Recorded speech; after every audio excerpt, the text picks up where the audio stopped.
한 7시쯤 됐나요? 롯데마트 이제 뭐 이렇게 거기 신호등에서 이쪽으로 건너오려고 서 있는데 옆에 이렇게 이제 휠체어 같은 거를 이렇게 미시는 어르신이 계셨어요, 같이. 그리고 건너편에도 비슷한 조금 젊으신 어르신 한 분 계셨는데 신호등을 서로 기다리다가 이제 파란불이 들어와서 이렇게 걸어가는데 제 옆에 계셨던 분이 아시는 분인가 봐요.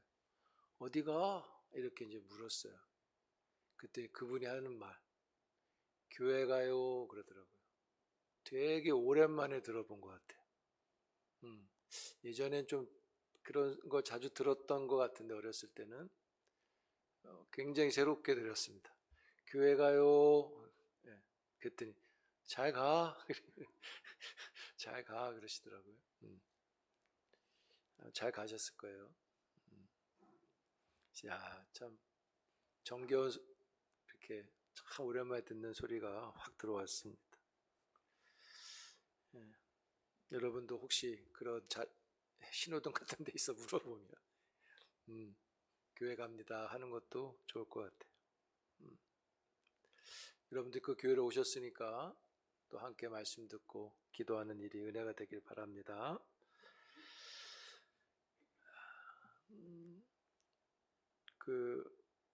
오늘 이제 말씀 다 못하고 다음 주까지 아마 하려고 그러는데 우리가 잘 아는 말씀인데 본문은 두 가지를 지금 언급합니다.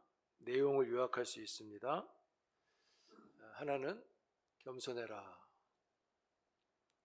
하나님께 겸손해라. 또 하나는 마귀를 대적하라.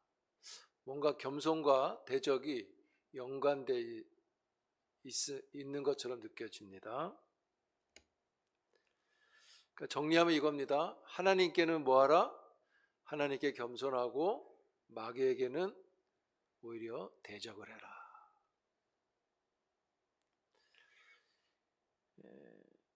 하나님께 겸손하라 그랬는데 6절에 보면 처음 시작이 그러므로 이렇게 되어 있잖아요. 그러니까 이제 앞에 있는 말씀과 연결이 되어 있는 건데 앞에 5절에 나오는 말씀이 뭐냐? 겸손한 자들에게 은혜를 주신다 이렇게 말했죠. 교만한 자는 대적하시고 겸손한 자에게는 은혜를 주신다. 겸손한 자에게는 은혜를 주니까 그러니까 너는 겸손해야 된다 이 말인 거죠. 왜요? 은혜를 받아야 되기 때문인 거예요.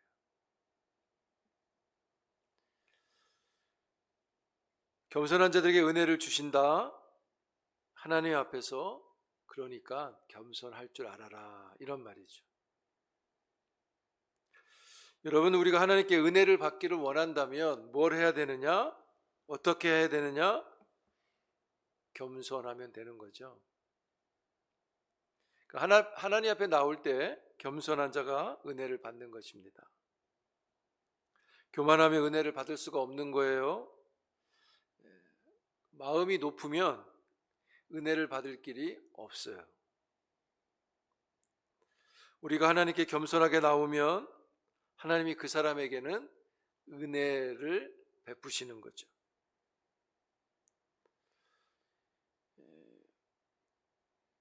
여기서 말하는 겸손은 뭐냐?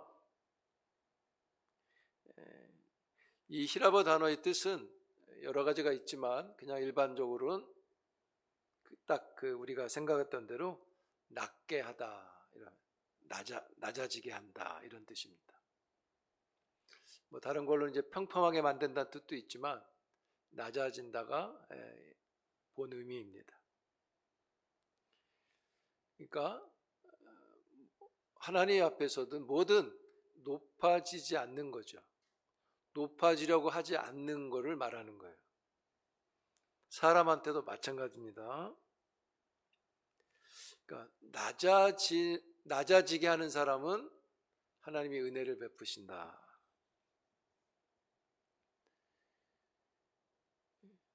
여기 베드로가 겸손한 은혜 받는다. 그런데 특별히 하나님의 손 아래서, 능하신 손 아래서 그렇게 얘기했잖아요. 그냥 하나님 앞에서 겸손해라 이러면 될 걸 왜 손이라는 표현을 쓰고 있느냐. 하나님의 능하신 손 아래서 겸손하라. 능하지 않으면 왜 겸손하면 안 되나요? 왜 겸손이라는 것과 능하신 손이라는 것을 같이 이렇게 이야기하느냐. 여기 능하신 손이 뭐냐. 이 능하신 손이란 단어는 신약 성경에서 여기 딱 한 번 나옵니다. 그래서 비교할 때가 신약 성경에는 없어요. 근데 이거에 구약 성경에는 그 70인역 구약 성경을 보면 히라보로 되어 있잖아요. 68번이나 이 단어가 나옵니다. 많이 나오죠. 구약에서는. 대표적으로 그 중에 하나를 보면 제일 많이 우리가 보게 되는데 출애굽기 13장 9절에 이게 딱 나옵니다. 한번 읽어볼까요? 13장 9절 같이 시작. 이것으로 내 손의 기호와 여호와의 율법이 이는 여호와께서 강하신 손으로 너를 애굽에서 인도하여 내셨습니다. 여기 나오죠. 강하신 손, 이게 능하신 손과 같은 단어입니다. 출애굽을 이야기하는데 뭐라고 표현했냐면 하나님의 강한 손으로 너희를 인도해내셨다 이렇게 말하는 거죠. 그러니까 출애굽 사건은 하나님의 강한 손이 작동되어진 거다 이런 뜻이죠. 여호수아 4장에도 이런 표현이 나오는데 23절 24절 같이 한번 읽습니다. 시작. 너희의 하나님 여호와께서 요단물을 너희 앞에 마르게 하사 너희를 건너게 하신 것이 너희의 하나님 여호와께서 우리 앞에 홍해를 말리시고 우리를 건너게 하신가 같았나니 이는 땅의 모든 백성에게 여호와의 손이 강하신 것을 알게 하며 너희가 너희의 하나님 여호와를 항상 경외하게 하려 하심이라 하라. 여기 보면 요단강을 건넜잖아요. 여호수아가. 근데 뭐라고 설명하냐면 우리가 요단을 건넌 것은 하나님이 홍해 바다를 말리시고 이스라엘 백성들을 건너가게 하신 것 같이. 근데 홍해 바다는 뭐가 작동됐다 그랬어요? 여호와의 강한 손. 그래서 여기도 그런 표현을 쓰는 거예요. 홍해 바다를 강하신 손으로 건너게 하신 것처럼 요단강도 우리에게 하나님의 강하신 손이 나타난 거다 이렇게 말하고 있는 거죠. 요단강을 건널 때도 여호와의 강한 손이 작동이 됐다는 거예요. 그래서 여호수아가 강조하고 싶은 게 뭐냐? 홍해도 건너고 요단도 건넜다. 그게 아니라 건너게 하신 하나님의 강하신 손일, 즉 하나님을 말하는 것이죠. 그걸 기억하라는 거죠. 바로 이 표현을 베드로가 하고 있는 겁니다. 그걸 가지고 와서 하고 있는 거예요. 그래서 베드로도, 근데 오히려 베드로는 더한 거예요. 능하신 손에 강조, 능하신 하나님을 강조하는 게 아니라 여기서는 그 말을 가져왔지만 능하신 손 자체를 말하는 게 아니라 오늘 본문에는 그 능하신 손 다음에 하는 말을 강조하는 거예요. 뭐라고 되어 있습니까? 능하신 손 안에서 겸손하라. 그렇게 되면 어떻게 돼요? 때가 되면 높이신다는 말을 강조하는 거예요. 말하고 싶은 거예요. 여호수아하고 출애굽기는 능하신 하나님을 강조했는데 여기서는 그 능하신 하나님이 그 강한 손이 때가 되면 너를 높인다는 것을 강조하는 것입니다. 그러니까 그 하나님 앞에서 겸손해라 이런 말을 하는 거예요. 그래야만 높이신다. 여러분 겸손이 뭐라 그랬습니까? 낮아지는 거라 했잖아요. 낮게 한다. 그러니까 네가 계속 낮아지고 또 뭐 어떤 것 때문에도 뭐 어떤 거 앞에서 낮아지고 뭐 낮아지면 때가 되면 높이신다 이 말을 하는 거예요. 누가요? 누가? 강한 손으로 역사하시는 하나님이 그렇게 한다 이렇게 말하는 거죠. 그러니까 그분은 충분히 그러고 남을 수 있는 능력이 있다 이 말을 하는 겁니다. 근데 여기서 강조는 때가 되면 높인다는 겁니다. 여러분 하나님은 겸손한 자를 높이실 수 있는 분이잖아요. 그것을 능하다는 표현으로 하고 있는 겁니다. 겸손한 자를 때가 되면 높이시는 하나님을 믿으시기를 바라요. 믿지 않으면 때가 되기 전에 겸손을 버리고 교만을 입게 되는 거예요. 이렇게 때까지 그 높이실 때까지 겸손함을 있어야 되는데 그 하나님이 그때 되면 이렇게 높이신다는 것을 믿고 견뎌야 되는데 그렇지 않으면 그때가 오기 전에 교만의 자리로 나가게 된다는 거예요. 왜? 믿지 못하니까. 여러분 성경을 보면 하나님은 높이실 수 있는 분이라고 말하고 또 낮추시기도 하는 분이라 부유하게도 하시고 가난하게 이런 말이 쭉 나오죠.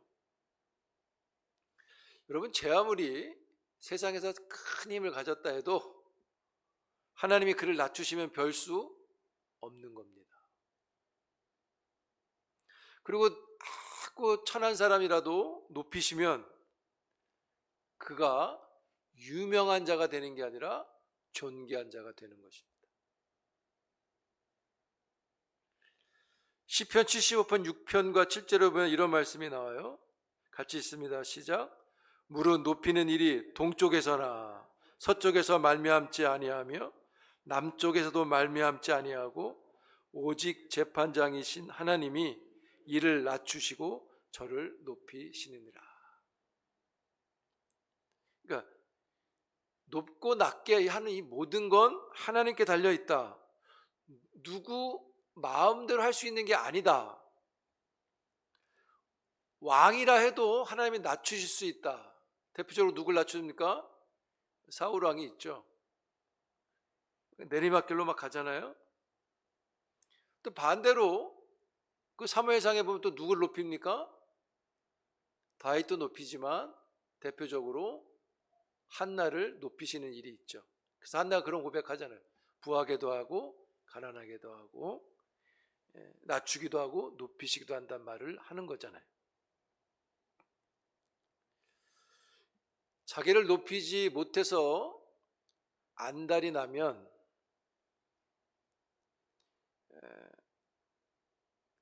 뭐라 그럴까요? 그러니까 자기가 높여지지 않으면 성질이 나는 거예요. 사울이 그랬잖아요. 막 다윗 향해서 막 분노하잖아요. 그러니까 자기를 높이지 못해서 막 높이려고 안달이 났는데 결과적으로 어떻게 됐어요? 제일 낮아졌죠. 뭐 하나님 앞에서. 그렇죠? 낮은 자가 돼버렸죠. 왜 그렇게 된 거예요? 하나님이 그렇게 하신 거예요.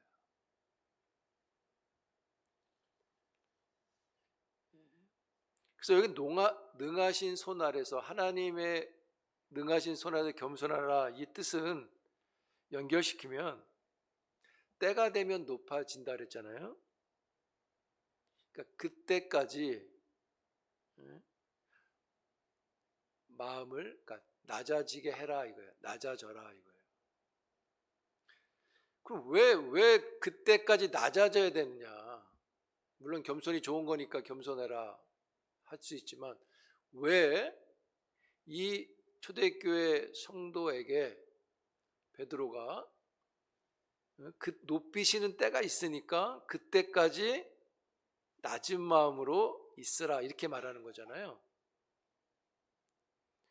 하나님이 꼭 그때는 높일 거를 믿어라. 왜? 능하신 분이니까 이렇게 말하는데 왜 그때까지 겸손해야 되느냐? 여러분, 그 이 베드로전서 1장부터 쭉 보면 어떤 일들이 있냐면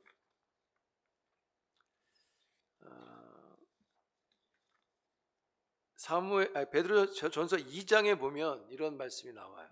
12절에 이 믿는 그리스도인들을 악하다고 막 비방하는 사람들이 나타나요. 2장 15절에는 말도 안 되는 무식한 말로 막 이렇게 비난하는 사람들이 나타나요.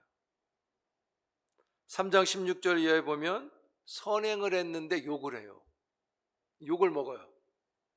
4장 4절에 봐도 방탕하지 않다. 그러니까 이게 모범적인데 자기들처럼 살지 않는다고 막 욕해요. 비방해요. 이상하게 여기서 막 욕해요. 4장 14절에도 그리스도의 이름으로 말미암아 치욕을 받는, 비난을 받는다는 말이 나와요. 그러니까 여러분,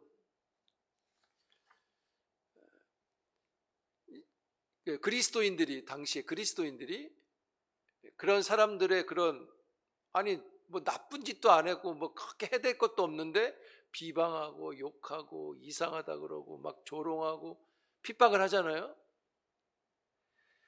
그래도 견디는 거예요. 견디는데 계속 그래요. 그럼 어떤 마음이 드냐? 참는 것도 한두 번, 뭐 예를 들어 참다 어떻게 돼요? 사람이라는 마음이. 아니, 내가 지금 참고 있는데 계속 그러면 자존심이 확 상한단 말이에요. 마음이 상하는 거예요. 그래서 뭐가 나오냐? 이제 싸우고 싶은 마음이 생기는 거죠. 그러니까 이거 네가 뭔데 나한테 이제 이런 식이 돼버리는 거예요. 네가 뭐 잘났다고, 내가 너한테 뭐 잘못했다고 나한테 왜 이렇게 되는 거예요. 예. 그래서 그 마음이 이제 막 자기가 낮아지고 했는데 자꾸 건드리니까 어떻게 되는 거예요? 내가 너보다 못하냐? 막 이런 마음이 자존심 상하면서 이게 이제 유혹이 돼버리는 거예요. 그러니까 사탄이 계속 그런 마음을 갖게 하는 거예요. 그런 유혹들을 던져가지고. 응? 그러니까 내가 참고 있는데 때가 되면 높이실 거를 아니까 참고 있는데 계속 그러니까 그때가 오기 전에 그냥 확 터져서 이거고 뭐고 저거도 없는 거예요. 내가 너보다 못할 것 같아? 그러니까 높아지고 싶은 게 아니라 내가 너보다 낫다고 하는 걸 보이고 싶은 마음이 생기는 것이죠. 그러한 일들이 이 초대교회 이 사도가 지금 말하는 그 성도들의 그 공동체에, 그 지역에, 그 교회에 있게 되는 거예요. 그래서 베드로 전서나 후서를 보면 고난 안에서 믿음을 잘 경주하라 하는 이야기를 자꾸 반복하는 것입니다. 마음을 다스리고. 그래서 5장에도 그런 얘기가 나오잖아요. 장로들아 좋은 마음으로 가르치고, 청년들아 좋은 마음으로 배우고, 교만하지 말고 겸손한 마음으로 피차 그 마음을 믿음으로 다스리라 하는 이야기를 하고 있는 것입니다. 만약에 여기 나온 대로 장로들이 가르쳤는데 젊은이들이 뭐 우리식으로 뭐예요? 이러면 이제 이게 부딪히게 되는 거잖아요. 그래서 높이실 때까지 겸손함을 유지하라는 것이죠. 왜요? 그러니까 쉽게 말하면 한 번 인내했으면 그날 가서 높아져서 뭘 하겠다는 게 아니라 하나님의 위로가 있는 날이 있으니까 계속해서 그러니까 믿음을 깨지 않는 것입니다. 여러분의 감정이나 마음이 상하면 막 이렇게 믿음을 잃어가게 되게 힘들잖아요. 더군다나 잘못한 것도 없는데 막 와서 비방하고 조롱하고 막 뭐라고 하면 나중엔 진짜 폭발이라는 게 있잖아요. 그러니까 그러지 말고 그건 마귀가 주는 믿음을 깨려고 하는 너희들을 서로 분쟁시키는 유혹이라고 말하는 것입니다. 그래서 계속 낮은 마음을 가져라. 계속 낮은 마음을 주님이 높이실 그때까지 계속 가져라. 이 높여준다는 것은 성도들이 살아있는 동안에 높이시는 것도 있을 수 있고, 궁극적으로는 주님이 오셔서 마지막 위로를 하시는 때를 가리키는 것으로 보셔도 됩니다. 그렇게 보는 게 더 좋습니다. 결국 그 얘기는 뭐예요? 주님 오실 때까지 겸손이 계속 있어야 된다는 것을 전제하는 것이죠. 걱정이 되잖아요. 이거 뭐 여러 가지 생각이 많잖아요. 뭐라 그랬어요? 7절에 그런 생각들은 다 주께 맡겨라. 야, 이러다가 그냥 끝나는 거 아니야? 이거 이러다가 뭐 아무것도 아닌 거, 이런 생각들 다 맡기라, 이렇게 말하는 거예요. 그리고 뭐라 그랬습니까? 너희를 돌보신다. 결코 그러한 일들로 인해서 너희들이 끝나지 않는다는 것을 말씀하십니다. 그래서 높이실 때까지, 높이시는 날이 와야 되는데 그때까지 겸손해야 되는데, 그 겸손할 수 있도록 하나님께서 돕고 돕는다라고 말씀하신다는 거죠. 그러니까 너희들을 잘 돌보시니까 교만하지 않도록 해라. 그러니까 교만은 반대로 높아진다는 뜻입니다. 마음이 높은 거예요. 높아지지 않도록 해라.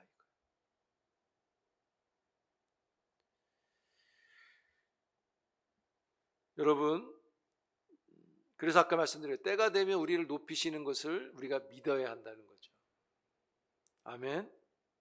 그렇지 않으면 겸손을 놓게 되는 거예요. 그때까지 가기가 힘든 겁니다.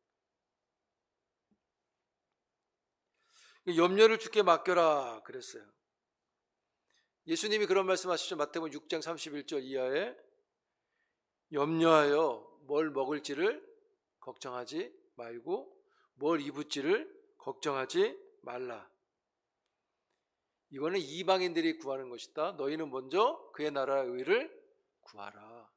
그러니까 겸손한 자는 이 말씀으로 보면 이러한 일들 속에서도 자기 일이 아니라 그의 나라를 구하는 일을 하게 된다는 것이죠. 베드로가 하고 싶은 말이 그거예요. 계속해서 그의 나라를 구하라. 염려하지 말고.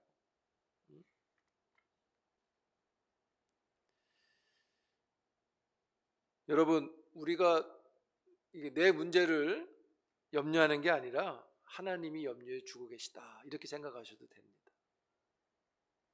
그래서 뭐라 그랬어요? 맡기라.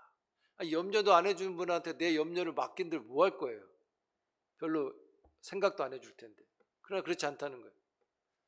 맡기면 그 염려를 하나님이 염려하시게 하시는 거죠. 그래서 그 일을 인도해 가시는 거죠.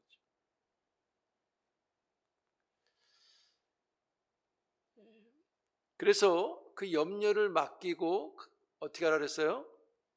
마귀를 대적하라. 그러니까 결국은 겸손하는 일이 마귀의 어떤 유혹이 많이 있는 거예요. 겸손하지 못하게 하는 것들이. 그래서 교만하게 만드는 일들이 계속 마귀로부터 도전이 되어지는 거죠.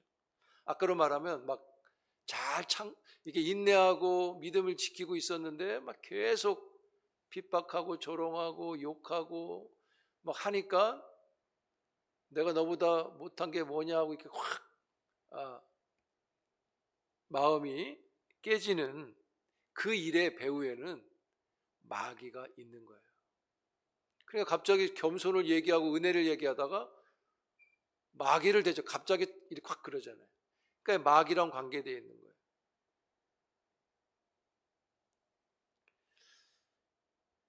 염려를 맡긴 후에 대적하라. 겸손하라, 은혜를 받으라 그러고 마귀를 이야기하고 있어요. 여기 마귀를 대적하라 그랬는데 그 이유가 뭐냐면 5절 하반절에 보면 그런 말씀이 있습니다. 교만한 자를 대적하시되. 누가 대적한다고요? 누가 마귀를 대적하는 거예요? 하나님이 하시는 거죠. 그렇죠? 여러분, 우리가 대적하는 게 아닙니다.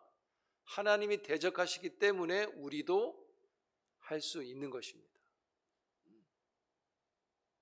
그러니까 하나님은 교만한 자를 막 대적하고 계신데 우리가 교만하면 안 되는 거잖아요. 그렇죠? 그 교만은 누가 시키는 거예요? 마귀가 시킬 거 아닙니까? 그러니까 결국 하나님이 교만을 대적하고 있는데 그 교만은 마귀가 시키는 거잖아요. 그러니까 우리도 그 마귀를 대적해야 된다고 말을 하는 겁니다. 교만 그러면 마귀가 딱 생각나잖아요. 여러분, 디모데 3장 6절에 보면 이런 말씀이 있습니다. 한번 읽어볼까요? 시작.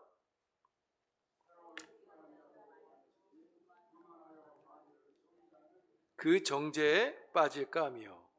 여기 새로 입교한 자도 말라 그랬어요. 이게 무슨 말이에요? 뭘 하지 말라는 거예요? 새로 교회에 온 사람은 감독자로 세우지 말라. 지도자로 세우지 말라는 거예요. 왜요? 여기 되어 있잖아요. 교만해진다 이렇게 되어 있어요. 이제 막 들어왔는데 지도자로 딱 세워놓으면 요 그대로 보면 교만해진다. 그러니까 새로 막 교회 온 사람은 세우지 마라 이렇게 말을 하는 거잖아요. 근데 거기 뭐라 그랬어요? 입교한 자도 말라 교만하여진다. 교만하여져서 마귀를 정죄하는 그 정죄에 빠질까 한다 그랬어요. 마귀를 정죄하는 그 정죄, 그게 뭐예요? 마귀를 정죄하는 그 정죄가 뭐예요?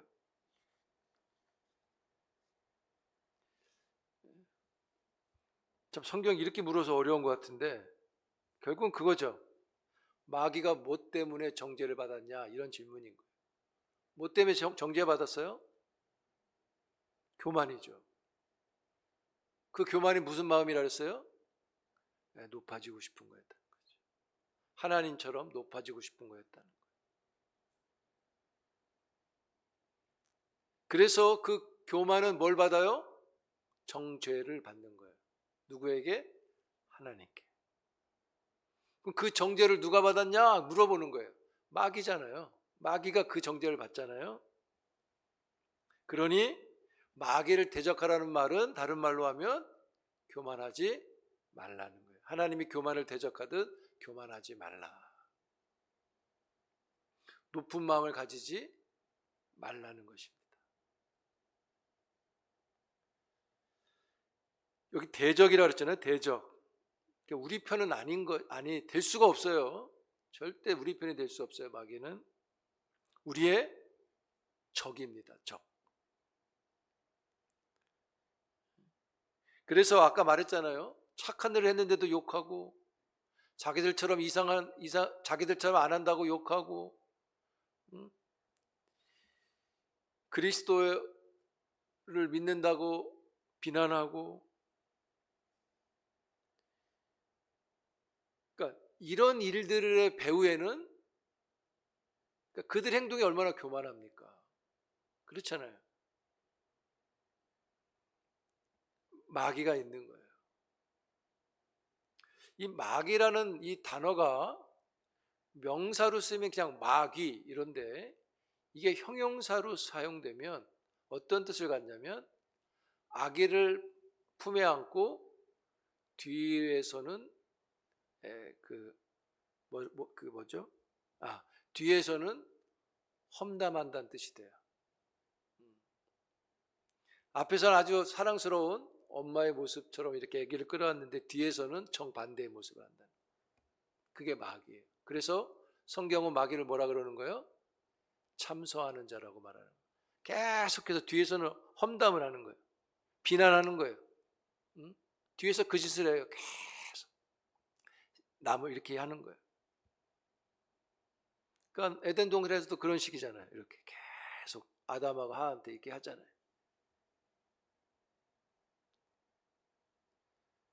그래서 교만에는 그런 참소하는 의미가 들어있는 것이죠. 마귀가 하는 일이 바로 그런 거예요.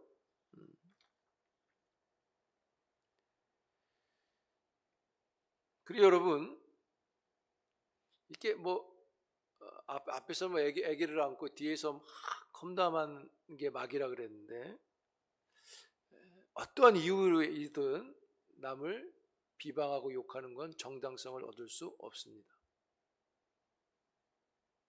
왜 그래요? 그건 마귀가 하는 짓이기 때문이에요. 그러니까 너희들도 그 사람들처럼 그렇게 하지 말라는 거예요. 그들이 막 그렇게 한다고 해서 너희들도 똑같이 막 화내가지고 내가 너보다 못하냐 그러고 똑같이 하지 말라는 거예요. 그러면 겸손이라는 거를 상실하게 되는 거죠. 그들하고 똑같이 교만하게 되는 거예요. 그럼 하나님이 교만하자를 어떻게 해요? 대적한다 그랬잖아요. 우리가 대적을 받게 된단 말이에요.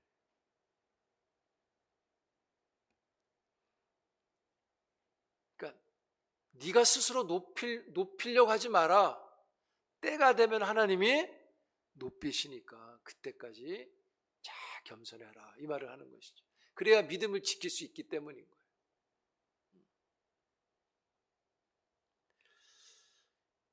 여러분, 높이실 때까지 높이실 때니까 참 어려운 거예요.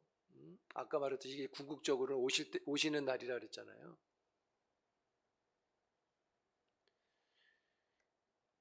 그래도 겸손하라 하시는 말씀이 우리에게 은혜가 되는 겁니다.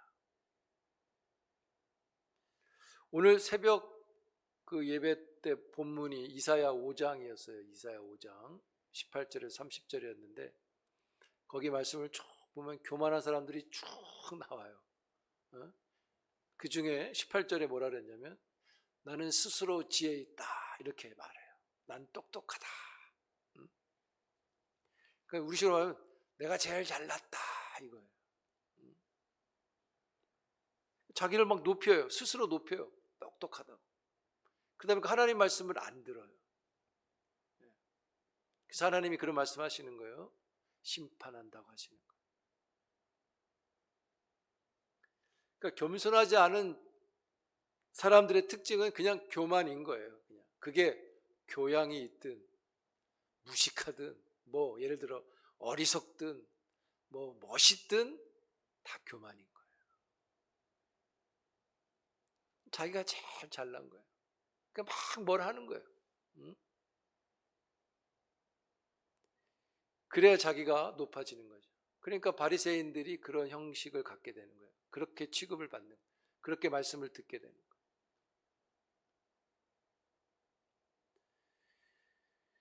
그러니까 아까 말씀드렸듯이 자기가 제일 잘났어요. 그러니까 난 다 아는 거야. 난 다 알아. 이런 식이에요. 다 아니까 그냥 자기 말대로 해야 되는 거예요. 아는 사람 말대로 해야 되는 거예요. 넌 모르니까 가만히 있어. 내가 알아. 내 말대로 해. 이게 되는 거예요.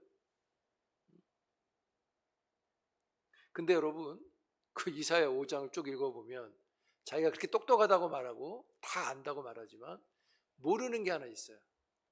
그 5장 30절쯤에 가면 25절 26절에 가면 이런 말씀이 나와요.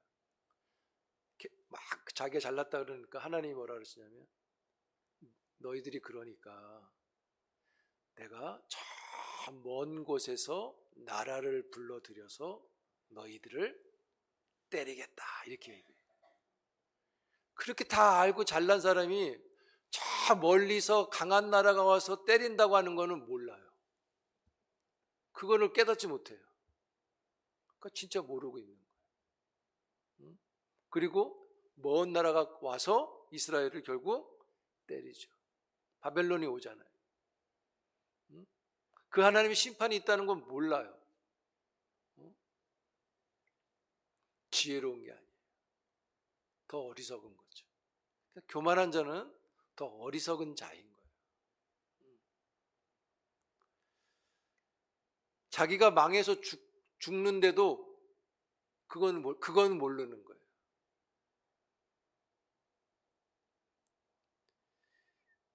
사랑하는 성도 여러분,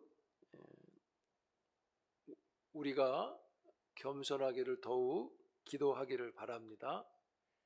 그러니까 우리가 믿음을 갖고 살아갈 때 참 뭐라 그럴까요? 믿는 우리가 뭐 이렇게 이런 초대교회처럼 핍박은 아니지만 어쨌든 우리가 불편함들을 잊죠. 또 때로는 믿음을 때문에 보는 손해도 있게 되고 그것이 물질일 수도 있고 뭐 마음일 수도 있고 뭐 여러 가지가 있죠. 그러나 어쨌든 성경은 겸손해라. 계속 낮은 마음을 지켜가라. 그러니까 그 낮은 마음을 지킴의 유익이 뭐냐? 은혜를 얻는 거잖아요. 그 은혜의 결과가 뭐냐? 계속 말씀드리지만 영생의 기쁨을 충만히 누리는 것입니다. 지금 그것을 경험하는 것입니다.